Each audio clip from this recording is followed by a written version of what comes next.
Azərbaycan Respublikasının Prezidenti İlham Əliyev martın 6-sında Moldova Respublikasının Baş Nazirinin müavini Xarici İşlər Naziri Mikhail Popşoyni qəbul edib. Qəbula görə dövlətimizin başçısına təşəkkür edən Mikhail Popşoy, Moldova Prezidenti Maya Sandunun salamlarını Prezident İlham Əliyevə çatdırıb. Dövlətimizin başçısı salamlara görə minnətdarlığını bildirib, onun da salamlarını Maya Sanduya çatdırmağı xahiş edib. Prezident İlham Əliyev beynəlxalq təşkilatlar çərçivəsində Moldovanın dövlət başçısı ilə görüşlərini və aparılmış müzakirələri məmnunluqla xatırlayıb. Mikhail Popşoy İranın pilotsuz uçuş aparatları ilə Azərbaycana qarşı törətdiyi hücumları Moldovanın qətiyyətlə qınadığını deyib və məsələdə ölkəmizlə həmrəy olduqlarını vurğulayıb. O, hücum zamanı xəsarət alanların tezliklə sağalmasını arzulayıb. Xalqlarımız arasında dostluq münasibətlərinin mövcud olmasını məmnunluqla qeyd edən qonaq qeyd edib ki, Moldovanın çətin günlərində Azərbaycanın dəstəyini həmişə xatırlayırlar və bunu yüksək qiymətləndirirlər.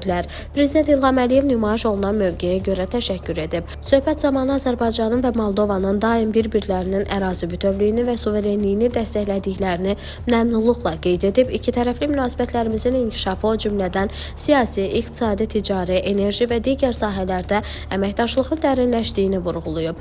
Müxtəlif səviyyələrdə qarşılıqlı səfərlərin əlaqələrimizin genişlənməsinə roluna toxunulub. Bu xüsusda Mikhail Popşoy'nin səfərinin uğurlu olacağına əminliklə bildirilib. Söhbət zamanı beynəlxalq təşkilatlar çərçivəsində əməkdaşlıq, siyasi dialoqun intensivləşdirilməsi və qarşılıqlı maraq doğuran digər məsələlərə dair fikir mübadiləsi aparılıb.